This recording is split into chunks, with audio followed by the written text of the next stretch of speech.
Oleh karena itu, kita tidak sepantasnya untuk menyombongkan diri. Kita manusia aja diciptakan dari setetes mani yang hina.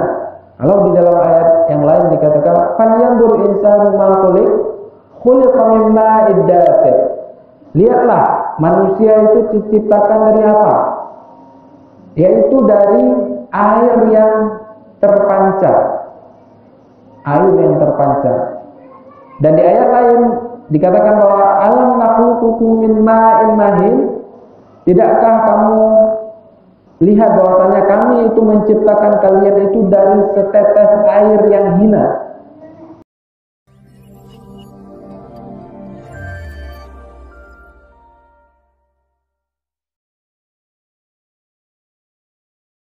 Pada pertemuan sebelumnya kita sudah menjelaskan sebab-sebab turunnya ayat ini, yaitu di mana Abdullah ibnu Ummi Maktum datang kepada Rasulullah SAW, yang mana posisi Rasulullah SAW ketika itu sedang berdakwah kepada pembesar-pembesar musyrikin. Maka ketika Abdullah ibnu Ummi Maktum itu datang, Rasulullah SAW bermuka masam, dan Rasulullah SAW berpaling dari Abdullah ibnu Ummi Maktum. Padahal Abdullah ibnu Ummi Maktum itu adalah seorang buta. Beliau buta dan datang kepada Rasulullah SAW untuk meminta agar diberikan hidayah. Arsyidni ya Rasulullah. Akan tetapi Rasulullah SAW ketika itu sedikit bermuka masam, dan juga kalau kita biasa sebut itu kesel. Lagi-lagi enak-enaknya kita ngobrol, tiba-tiba datang anak kita mengganggu, kesel. Nah, ketika itu Rasulullah SAW bermuka masam dan berpaling dari Abdullah ibnu Ummi Maktum tersebut. Lalu turunlah ayat ini, abasa wa tawalla. Kenapa engkau bermuka masam dan berpaling dari Abdullah bin Ummi Maktum? Anja'ul a'ma, apakah karena seorang buta telah datang kepadamu? Setelah itu, wa ma yudrika la'allahu yazakka, dan tahukah engkau Muhammad barangkali dia ingin menyucikan dirinya. Dan seterusnya, kita sudah menjelaskan pada pertemuan sebelumnya. Dan pada malam hari ini kita akan masuk pada ayat yang ke-17 dari surat Abasa. Surat ayat ke-17. A'udzubillahi minasyaitonir rajim. Qutilal insanu ma akfar. Sudah dapat? Qutilal insanu ma akfar. Celakalah manusia, alangkah kufurnya dia. Di sini Allah Subhanahu wa taala menjelaskan bahwasannya celaka dengan kata-kata utila. Padahal di dalam bahasa Arab, utila itu artinya membunuh. Akan tetapi ini dibiaskan dalam pembunuhan. Orang yang membunuh pasti ada yang celaka. Nah, di sini diibaratkan bahwasanya manusia itu celaka dengan apa? Dengan apa yang telah dia kufuri. Akfar, kufur.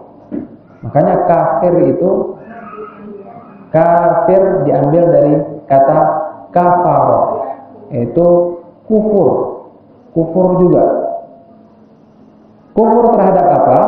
Yang pertama, terhadap nikmat Allah Subhanahu wa taala dan juga hari kebangkitan, di mana Allah Subhanahu wa taala menjelaskan pada ayat-ayat sebelumnya di surat An-Nazi'at dan juga di surat An-Naba tentang bagaimana hari kebangkitan dan bagaimana posisi-posisi manusia yang bertakwa dan manusia-manusia yang celaka pada hari akhir. Ma di situ, ma akfar. Ini ada dua pendapat. Ada yang mengatakan bahwasanya ma di sini adalah ma ta'ajjubiyah. Itu yang berarti betapa kufurnya. Sedangkan yang kedua, ma di sini adalah ma istifhamiyah. Nah, kalau belajar bahasa Arab atau belajar nahwu dan sharaf, biasanya tahu nih, ma ini, ma saja itu huruf ma itu saja sudah ada beberapa, dan dia tidak boleh asal-asalan kita ini. Makanya bahasa Arab itu sebenarnya bahasa yang kaya banget. Tergantung situasi dan kondisi, maka huruf tersebut akan berubah menjadi arti yang berbeda. Nah, kalau seandainya dikatakan ma ta'ajjubiyah, betapa kufurnya manusia. Akan tetapi kalau seandainya ma istifhamiyah, apa yang membuat manusia itu kufur pada Allah? Dan kedua-duanya itu adalah tafsiran dari para ulama. Ma akfarah, tentang apa yang mereka kufuri. Min ayyi syai'in khalaqah. Selanjutnya yang di 18, bahwa dari apakah dia menciptakan. Artinya Allah Subhanahu wa taala sedang menjelaskan bahwasanya kamu kufur. Tapi tahu nggak kamu itu terbuat dari apa? Kamu itu nggak percaya akan apa yang difirmankan oleh Allah Subhanahu Wa Taala. Kamu tahu nggak? Kamu itu terbuat dari apa?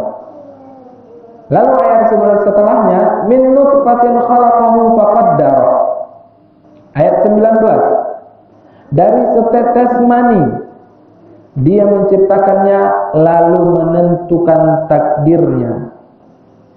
Nah, di sini Allah Subhanahu wa taala menjelaskan bahwasannya menentukan takdir daripada manusia, menentukan fase-fase kejadian umumnya, rezekinya, nasibnya, bagaimana dianya, wajahnya dan lain sebagainya sudah ditentukan dalam rahim nantinya.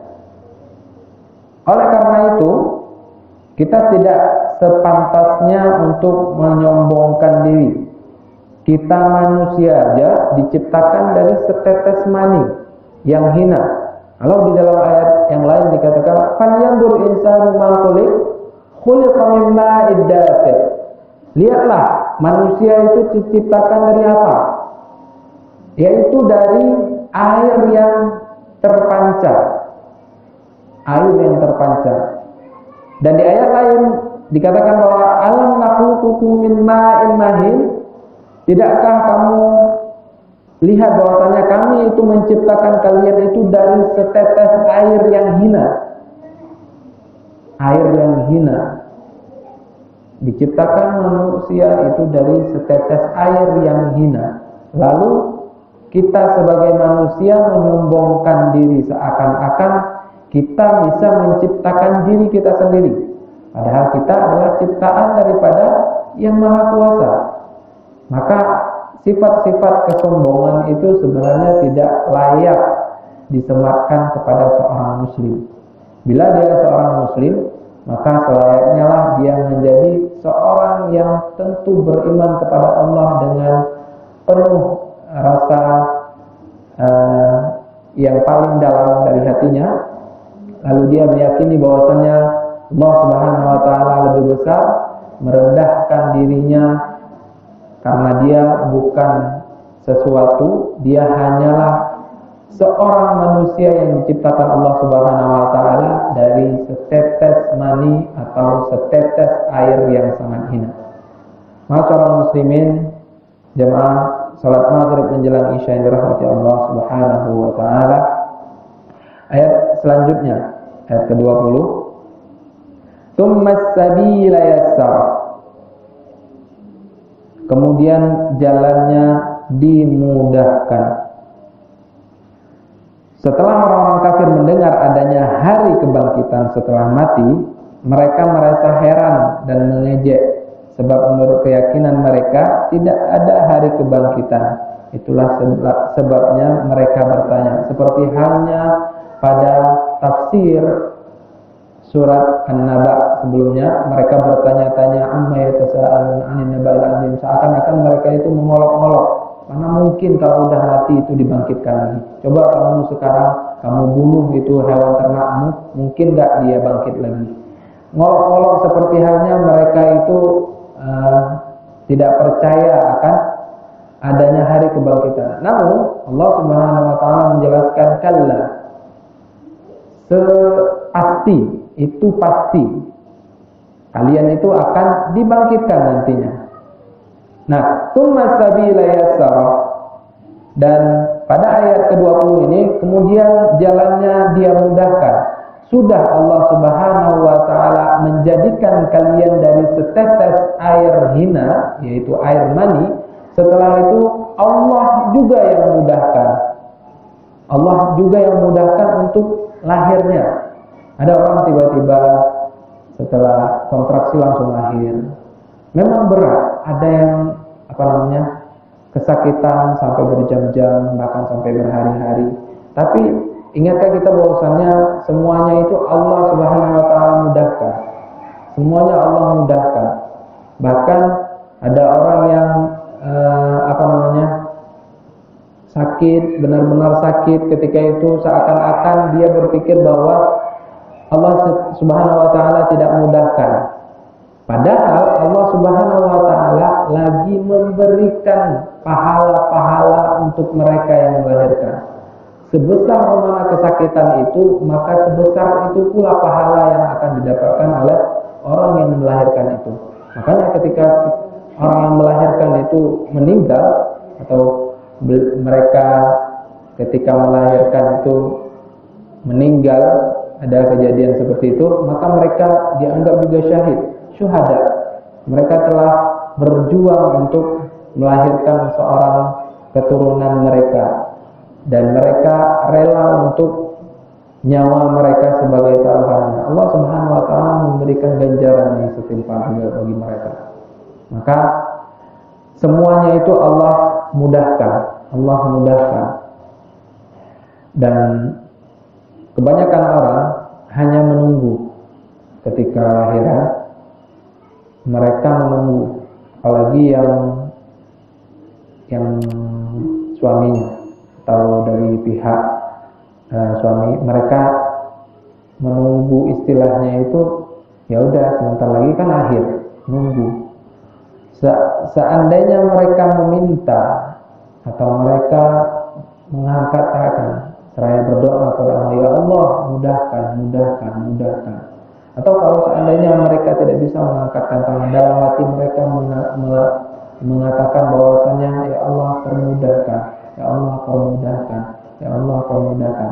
Doa, berdoa sebanyak-banyaknya ketika itu, maka Allah Subhanahu wa taala pasti akan mendengar.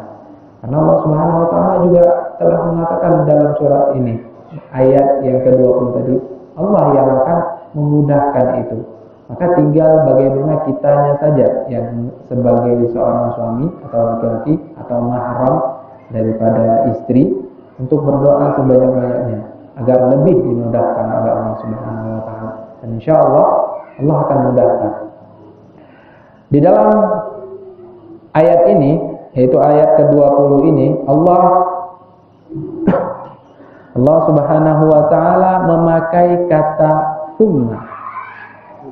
Kita tahu bahwasannya kata-kata untuk penyambung itu ada tsumma, ada wa, dan ada fa.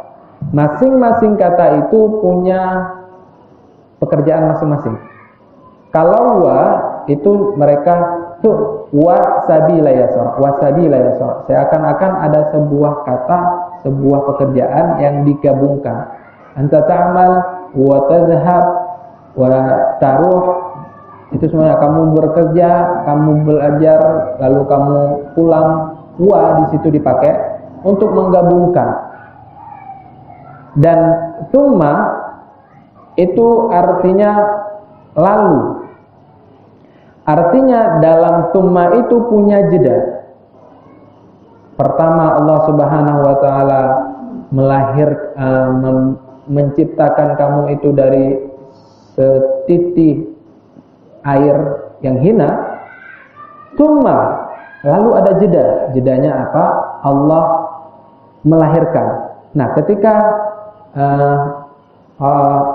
sudah dibuahi perempuan, otomatis kan hamil dulu. Hamilnya itu berapa lama? 9 bulan, ada yang lebih. Nah, fase dari pertama pembuahan sampai ke kehamilan itu kan jeda. Sampai akhirnya melahirkan, itu ada jeda. Makanya dipakai kata-kata tsumma, tidak dipakai wa. Atau ada satu lagi yang namanya fa. Fa itu adalah kemudian. Kalau seandainya Allah tuliskan fas-sabila yassara, maka kemudian Allah Subhanahu wa taala memudahkan. Bedanya fa, tsumma dan wa itu penggabungan antara satu pekerjaan atau satu kata dengan kata yang lain. Tsumma itu punya jeda antara satu pekerjaan dengan pekerjaan lainnya. Sedangkan fa itu tidak ada jeda. Jadi saya misalkan saya berjalan sambil sholawat, pakainya sambil itu fa, berbarengan dia, jadi tidak ada jeda. Tapi kalau seandainya dikatakan Allah Subhanahu wa taala menciptakan manusia dari setitik air yang hina, tsumma, lalu Allah ciptakan lagi, Allah memudahkan yang namanya penciptaannya itu setelah 9 bulan. Artinya ada jeda sampai 9 bulan. Makanya dipakai kata-kata tsumma di sini. Masyarul muslimin, jamaah salat maghrib menjelang isya yang dirahmati Allah Subhanahu wa taala. Selanjutnya di ayat ke-21 Allah Subhanahu wa taala berfirman, "Tsumma amatahu fa akhbar." Kata-katanya tsumma lagi. Nah, mungkin kan ada orang yang lahir langsung meninggal, ada. Namun ada juga orang yang sudah lahir, ada jeda, dia hidup dulu dalam dunia ini, lalu setelah itu mati. Pakai kata-kata tsumma lagi di sini. Tsumma amatahu fa akhbar. Lalu dia meninggal dan Allah Subhanahu wa taala menguburkannya. Jadi tsumma amatahu fa akhbar. Kata-kata di situ ada fa. Coba dilihat ayat 21 itu. Ada tsumma dan ada fa. Tsumma amatahu fa akhbar. Itu artinya bahwa orang yang sudah meninggal maka harus segera dikuburkan. Segera mungkin. Jadi kata-kata fa di situ memang tidak ada jeda. Kalau bisa setelah meninggal langsung dikuburin, kecuali kalau seandainya ada hal yang lain yang memang butuh untuk menunggu, itu lain sifatnya. Tapi kalau seandainya ada dari orang muslim, seorang muslim meninggal, maka kalau seandainya dia tidak punya tanggungan ataupun tidak punya hal yang lain untuk ditunggu waktu penguburannya, maka bersegeralah untuk dikuburkan. Seperti itu. Jadi di sini ditulis tsumma amatahu, artinya sudah lahir, setelah itu Allah juga yang memberikan mati kepada manusia tersebut. Lalu dikuburkan, fa akbar.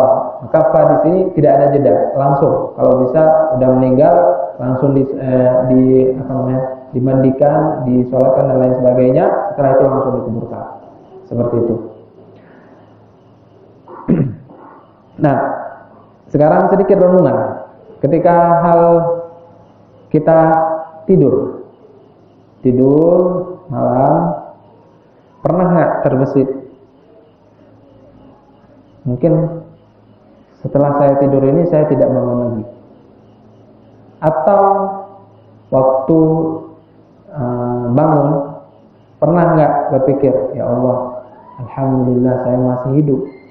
Kalau seandainya saya tadi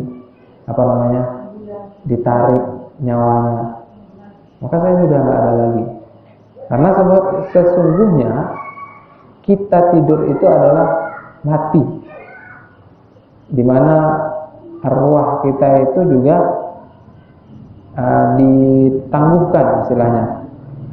Walaupun setelah itu masuk lagi ruh kita. Jadi Allah Subhanahu wa taala menggenggam antara ruh-ruh manusia. Maka ketika Allah Subhanahu wa taala mengatakan cabut, maka Israel pun akan mencabut. Makanya banyak orang yang meninggal ketika tidur. Karena sebenarnya tidur itu adalah mati. Namun sebagian orang ya biasa-biasa saja. Makanya ketika kita membaca doa tidur, apa itu? Bismika Allahumma ahya wa amut. Bismika, dengan namamu ya Allah, saya hidup dan saya mati. Sekarang saya masih hidup, nanti ketika saya tidur saya mati. Walaupun nanti dihidupkan lagi dengan cara kita bangun kembali. Nah, ketika kita bangun lagi, maka baca lagi doa. Alhamdulillahilladzi ahyana ba'dama amatana. Alhamdulillah, segala puji bagi Allah yang mana telah memberikan hidup kembali setelah kematian tadi. Kita tidur itu mati. Kita tidur itu adalah mati. Makanya disarankan ketika tidur itu untuk berwudu. Siapa tahu ini kita nggak tahu karena malaikat maut itu setiap hari mengintai kita. Dilihat lagi, oh ini si fulan lagi ngapain? Dia nggak bilang, nggak negur dan nggak apa, cuma ngintai doang. Terus nanti datang lagi, oh gini, datang lagi terus. Tapi kalau seandainya Allah mengatakan udah waktunya, ya udah, mau tidur kah dia, mau main bola kah dia, mau konser kah dia, mau ngaji kah dia, tetap ditarik nyawanya. Seperti itu. Jadi ketika kita tidur dalam keadaan berwudu, maka waktu itulah kita ada perlindungan Allah. Yang pertama, perlindungan Allah bahwasannya ketika kita tidur, maka setan akan mengikat kita dengan 3 ikatan. Ikatan pertama diikat dengan ya biasa-biasa saja. Kedua sedikit dikencang, ketiga dikencangkan banget supaya kita itu tidak bisa bangun ketika subuh. Nah, ketika kita bangun subuh, dikencingin. Nah, ketika kita bangun subuh, ikatan pertama terlepas dengan membaca doa. Doa apa? Doa yang tadi. Alhamdulillahilladzi ahyana. Setelah itu kita berwudu, maka ikatan kedua terlepas. Dan setelah itu kita sholat sunnah atau sholat wajib subuh ketika itu, maka ketiga ikatan itu sudah terlepas. Maka ketika itulah kita itu seakan-akan fresh banget. Fresh. Ada orang yang bangun pada subuh, pada pagi hari, mereka tidur padahal dari jam sebelum Isya. Bangunnya jauh daripada subuh. Bisa jadi jam 7, jam 8. Tapi badannya kok pegel-pegel, kok ini, kok itu. Iya, jam 9 atau apa. Tapi nggak fresh gitu. Nggak enak. Itu karena memang ada ikatan daripada setan yang belum terlepas. Makanya ketika itu enaknya bawaannya itu mager, bawaannya itu tiduran, bawaannya itu malas-malasan, ngantukan, dan lain sebagainya. Itu adalah ikatan-ikatan syaitan yang memang belum terlepas. Maka ketika kita berwudu di malam hari sebelum tidur dan kita tidur, setiap gerakan kita akan didoakan oleh malaikat. Kita bergerak sedikit ke samping, ya Allah, dia tidur dalam keadaan berwudu, ampuni dia. Geser lagi, kita didoakan lagi sama malaikat. Seperti itu sampai kita bangun. Maka besar banget sebenarnya keutamaan berwudu sebelum tidur tersebut. Selanjutnya kita masuk ke ayat 22. Tsumma idza syaa'a ansyara. Ayat ke-22, kemudian jika dia menghendaki, dia membangkitkannya kembali. Kapan itu? Bangkitkan kapan? Hari akhir nanti. Atau yang tadi saya katakan, udah tidur, nggak bangun lagi. Kalau seandainya Allah mengatakan, udah belum waktunya untuk kesini, bangkitkan lagi. Sebenarnya dalam tidur malam itu adalah perumpamaan akan kita dibangkitkan oleh Allah. Kita tidur artinya kita sudah mati.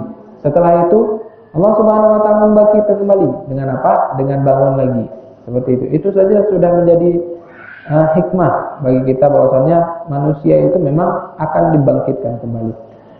Ayat selanjutnya 23. Kalla lamma yaqdi ma amara. Ayat ke-23, sekali-kali jangan, atau sekali-kali jangan begitu. Dia manusia itu, ya. Kenapa? 23. Kalla lamma yaqdi ma amara. Sekali-kali jangan begitu. Dia manusia itu belum melaksanakan apapun atau apa yang dia Allah perintahkan kepadanya.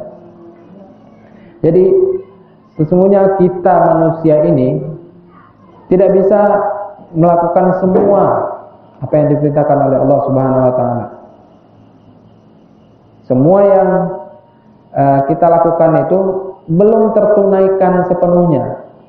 Tidak seorang pun yang menunaikan semua yang diwajibkan Allah Subhanahu wa taala kepadanya selamanya.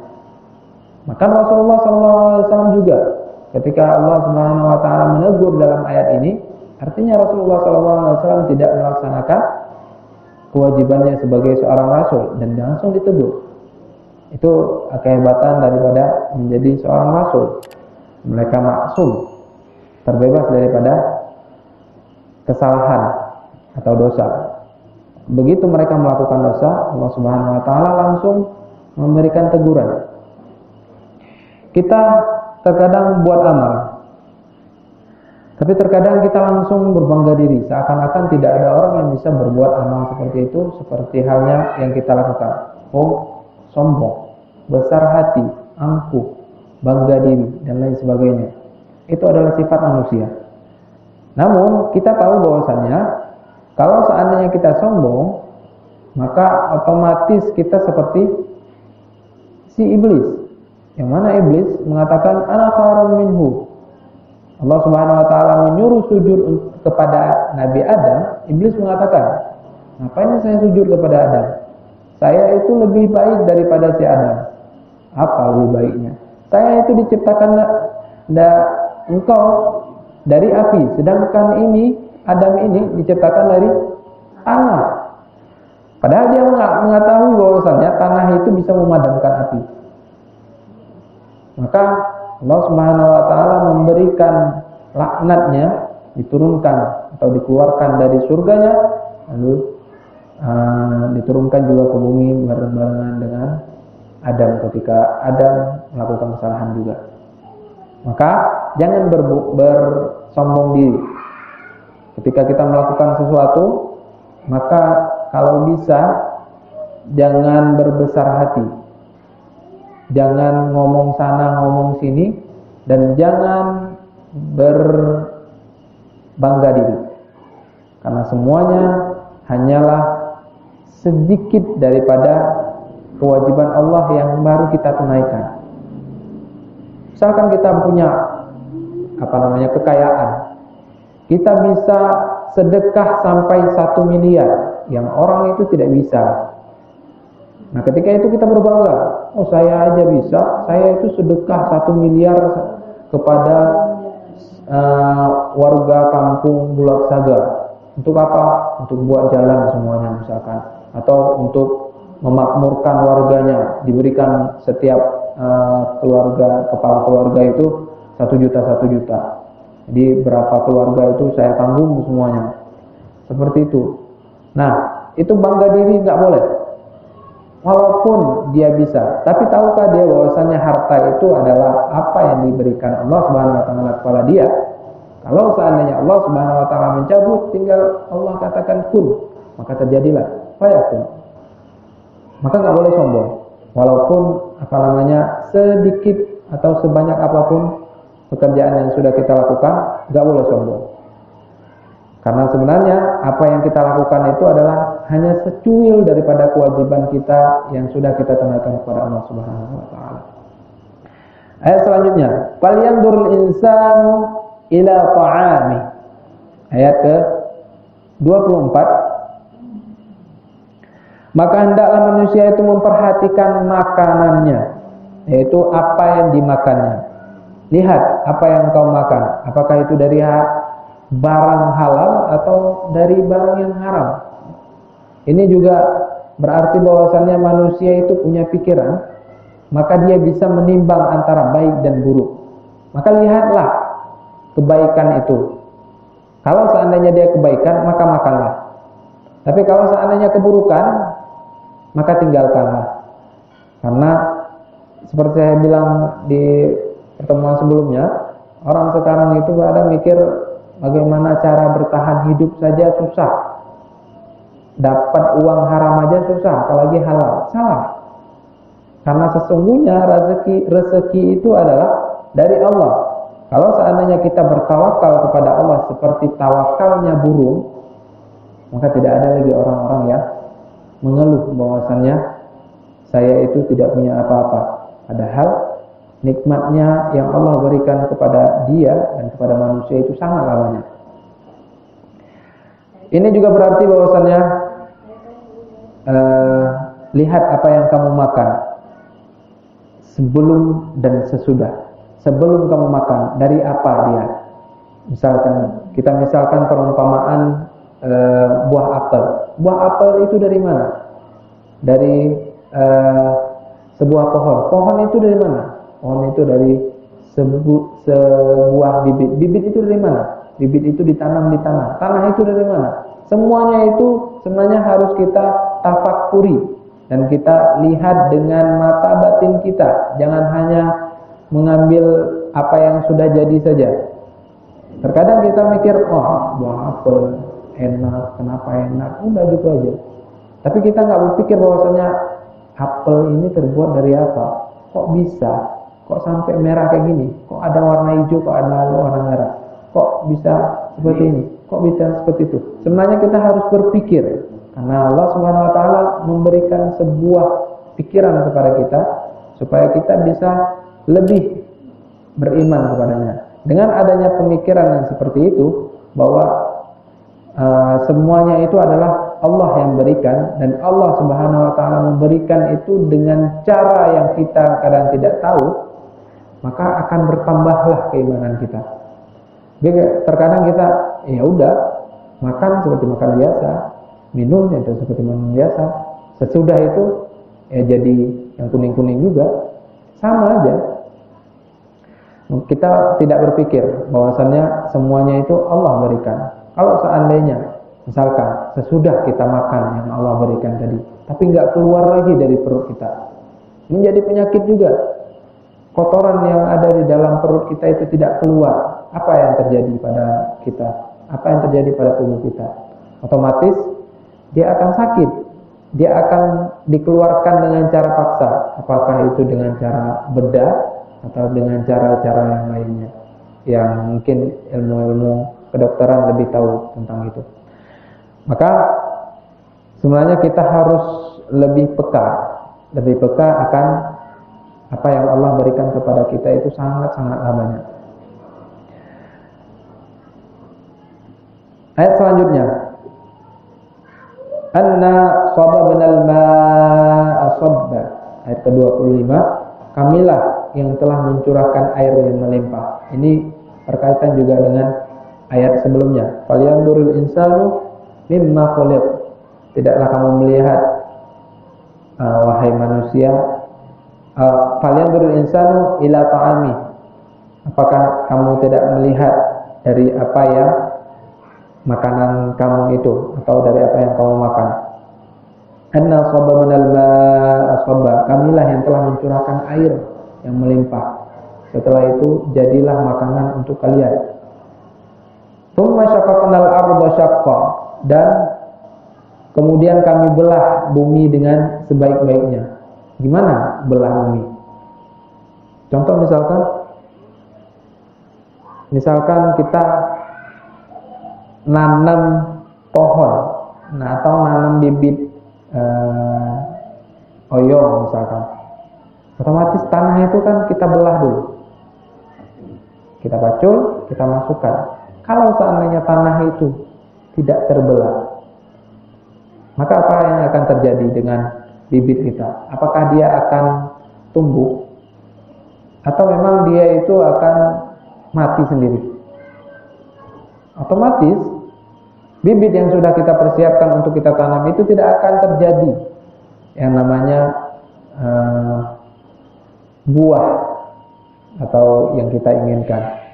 Tidak akan ada pohon-pohon karena tanah itu tidak membelah, dia merapat dan tidak bisa memberikan pembelahan terhadap apa yang dikandungnya, sehingga manusia juga tidak bisa makan, tidak bisa minum dengan tidak adanya sayur-sayuran atau bibit-bibit yang sudah kita jelaskan tadi.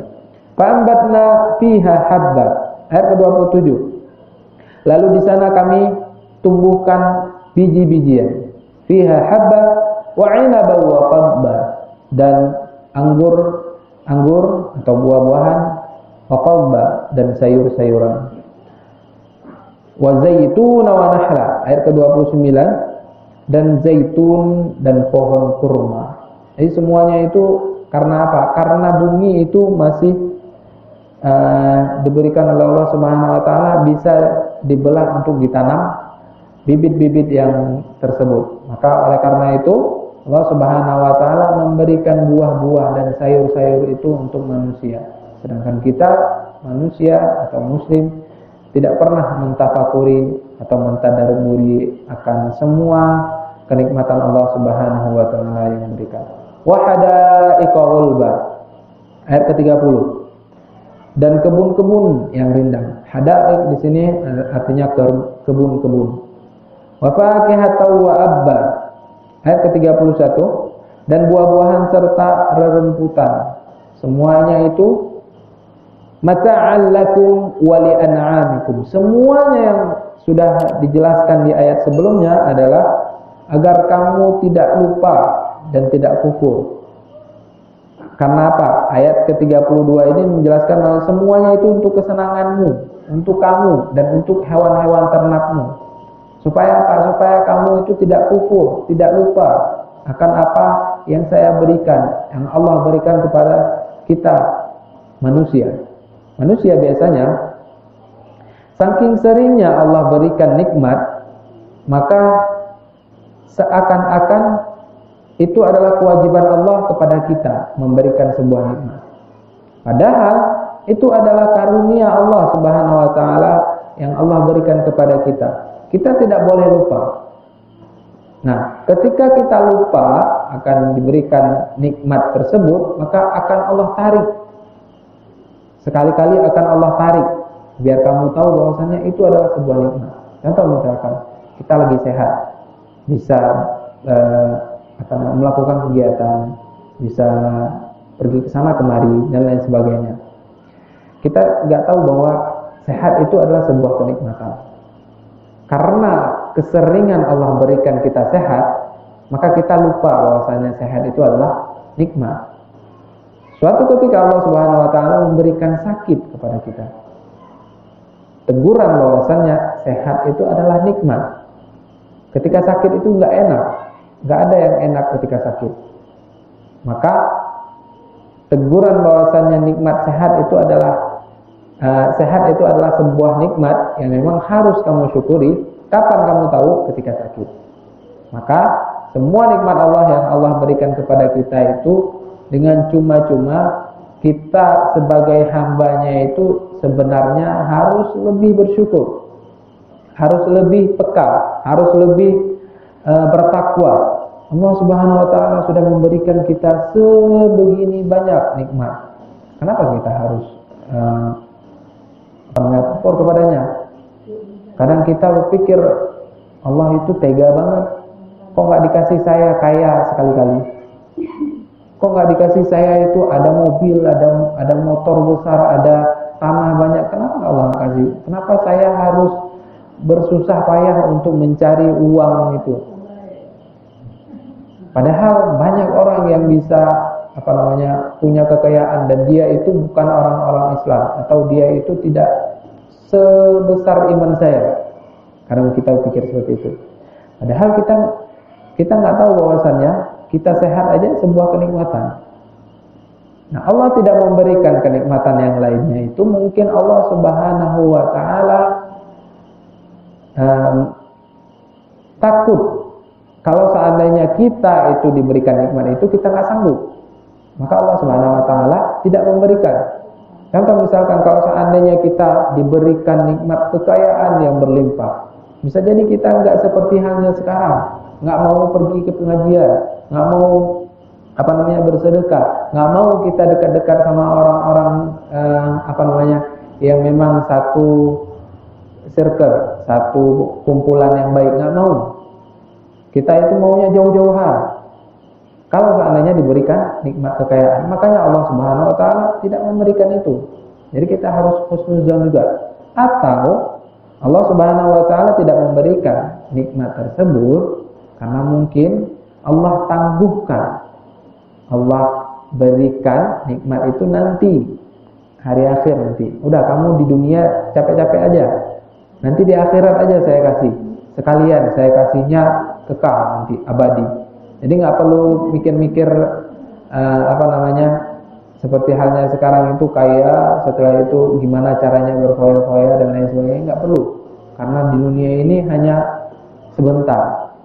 Ya udah, kamu capek-capek aja nggak apa-apa, cari yang halal nggak apa-apa, terus berusaha nggak apa-apa. Nanti saya kasih di akhirat aja. Nanti rasain aja di akhirat. Enak kok. Seperti itu. Seakan-akan Allah Subhanahu wa taala menegur kita. Jadi dengan adanya pengajian-pengajian seperti ini sebenarnya mestinya harus menambahkan keimanan dan ketakwaan kita kepada Allah Subhanahu wa taala, karena sebegini banyak nikmat Allah Subhanahu wa taala berikan, kadang kita lupa akan beribadah, lupa akan kewajiban, lupa ini, lupa itu, dan lupa semuanya. Jangan salahkan karena manusia itu adalah ada sifat pelupa, tidak. Tapi juga salahkan kenapa kita harus lupa. Karena sebenarnya orang lain itu kadang nggak lupa dengan itu. Maka kenapa kita harus lupa?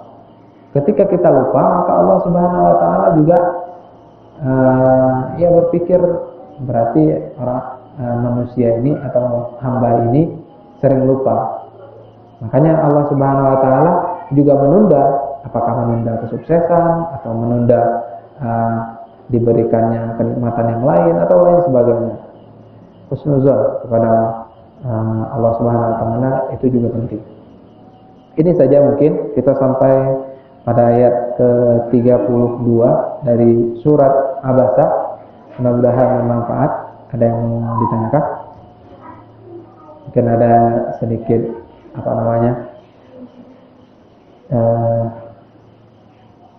yang terbesit mungkin belum kesampaian, atau memang mungkin ada pertanyaan. Ya, silakan. Kembangnya tidur mimpi saya ketemu sama yang orang-orang sudah tidak ada di dunia. yang meninggal gitu. Mimpi. Dia mimpi itu. Takwil mimpi. Iya, mimpi.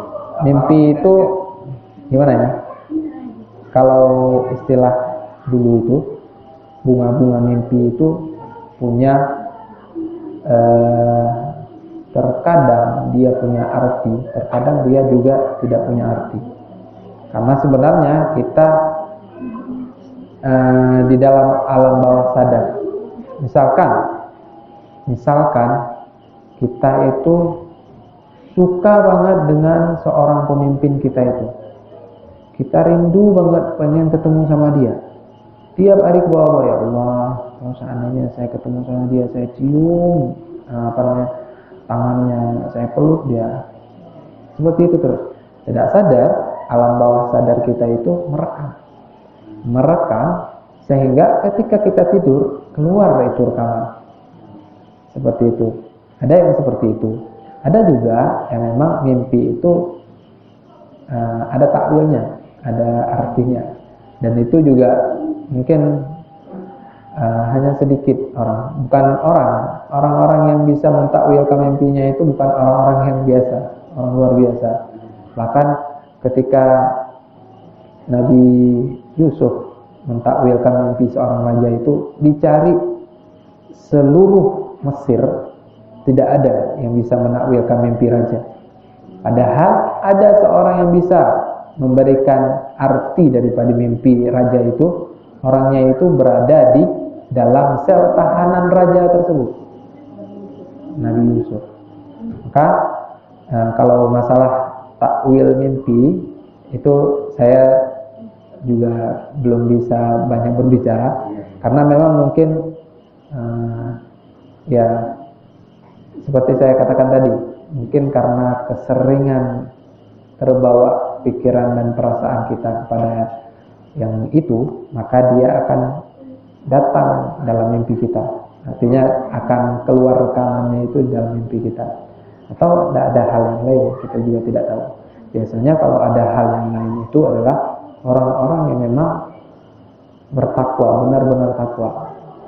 Kalau misalkan kita kadang sholatnya itu kadang lupa, kadang enggak, kadang juga puasanya itu bolong satu, bolong enggak, terus ada mimpi satu, seakan-akan kita seorang yang alim banget mau ditakwilkan mimpi. Enggak juga.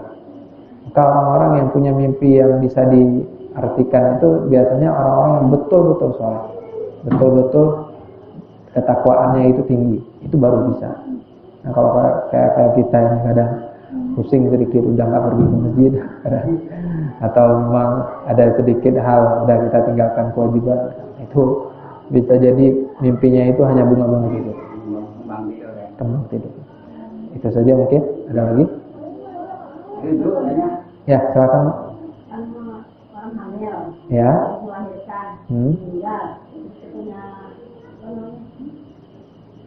boleh hadis. Ya. Kalau yang orang yang sholat, Orang yang nggak sholat, sebenarnya gini, istilah ya yang melahirkan kan.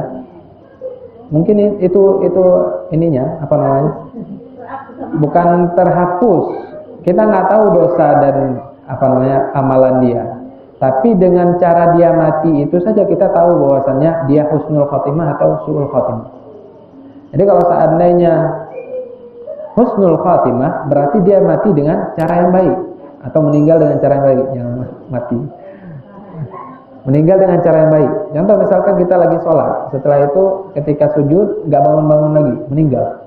Itu walaupun terkadang dalam waktu 20 tahun kita berbuat maksiat, kita minum alkohol, kita berjudi dan lain sebagainya, tapi ketika kita sholat, meninggal di sholat, udah ada tanda-tanda bahwasanya itu ada husnul khotimah.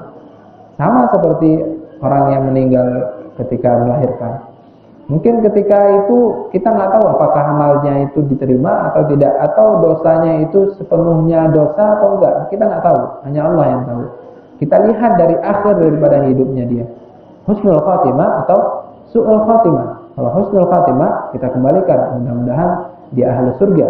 Tapi kalau su'ul khatimah kita doakan semoga dia juga menjadi orang-orang yang selamat di hari akhir. Seperti itu. Kita tidak tahu nasib pada seorang itu. Memang ada tanda-tandanya bahwa orang ini syahid, orang ini enggak. Tapi ada sahabat juga yang meninggal di medan pertempuran. Tapi dikatakan bahwasannya dia itu mati konyol. Karena memang ketika itu dia sudah ditebas, sudah ditombak dengan seluruh pedang atau seluruh tembakan, dan dia tidak sanggup merasakan sakitnya luka-luka yang ada pada tubuhnya, sehingga ada sebuah pisau yang mana pisau itu tertancap dan dia tancapkan diri dia ke dalam pisau itu dan meninggal. Maka Nabi mengatakan bahwasanya orang ini bukan mati syahid, walaupun dia dalam pertempuran untuk melawan antara musyrikin dan muslimin, tapi dia tetap mati konyol walaupun dia dalam pertempuran sekaligus. Nah, seperti itu juga halnya orang mati ketika melahirkan. Semuanya kita kembalikan kepada Allah Subhanahu wa taala. Ini saja mungkin. Ada lagi? Ada? Silakan. Wah, datang untuk bertanya. Itu orang yang dilempar ke neraka. Ya. Itu orang sedang dilempar ke dalam neraka. Dia sebut la ilaha illallah.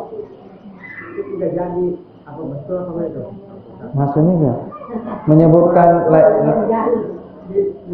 mau dilempar ke neraka. ya. Dia menyebut nama Allah. Oh, la ilaha illallah. Apa betul apa itu? 3 jari maksudnya? Gini. Oh, nggak jadi dilempar. Ya, cuma kita jadi. Oh. Soalnya saya nggak tahu yang kayak gitu. Karena saya tidak ada di situ. Kan lagi nyanyi ya. Ya, gini. Ketika matahari itu sudah terbit dari tempat yang berseberangan dia terbit, maka ketika itu sudah ditutup. Mau kamu sholat 1000 kali sholat, nggak diterima lagi. Sama juga ketika sudah sampai di pintu yang namanya neraka, udah mau kamu bilang la ilaha illallah Muhammadar Rasulullah 1 juta kali pun nggak ada lagi, sudah ditutup semuanya. Istilah namanya dia akan dibawa, itu tergantung amal dia. Mungkin ada amal yang lain, kita tidak tahu.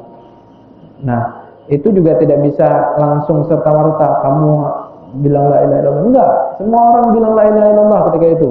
Tapi semuanya sudah tidak diterima lagi. Ibaratnya itu seperti ujian. Kamu udah ujian itu tadi pagi, malam ini kamu kumpulin, tidak diterima lagi sama pengawas ujian. Karena apa? Waktunya sudah selesai. Sama juga dunia ini, ketika matahari terbit di arah yang berseberangan dari terbitnya dia biasanya, maka ketika itu sudah ditutup semua pintu-pintu taubat. Semuanya sudah selesai. Tinggal pengadilan Allah. Pengadilan Allah itu sebaik-baik pengadilan. Seperti itu.